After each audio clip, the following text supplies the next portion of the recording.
అందరికీ నమస్కారం అండి। ఈరోజు మనము బెబ్బల్గా మినుముల కర్రీ ఎలా చేసుకోవాలో చూద్దాం। ఇది టిఫిన్లోకైనా సరే లంచ్లోకైనా సరే చాలా బాగుంటుందండి। ఇవి నేను నైటే నానబెట్టుకున్నాను।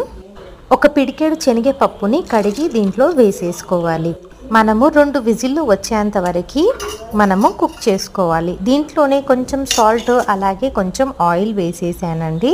ఇప్పుడు 2 విజిల్లు వచ్చాక మంచిగా ఉడికింది। ఇప్పుడు దీన్ని మనం పక్కకు పెట్టుకుందాము।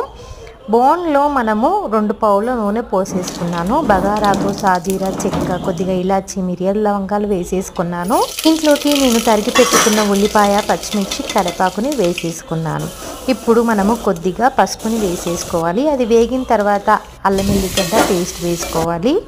3 టమాటాలు తరిగి పెట్టుకొని దీంట్లో వేసేసుకోవాలి। అలాగే కొద్దిగా మెదిగిన తర్వాత దీంట్లో 1 చెంచా కారం అలాగే ఉప్పు వేసేయాలి।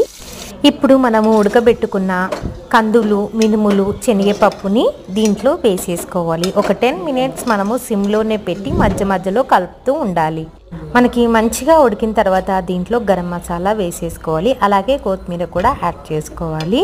టేస్టీగా చపాతీలో కానీ రైస్లో కానీ చాలా బాగుంటుంది। మీరు ఒకసారి ట్రై చేసి నచ్చినట్టయితే లైక్ చేయండి, షేర్ చేయండి, సబ్స్క్రైబ్ చేయండి। Bye bye.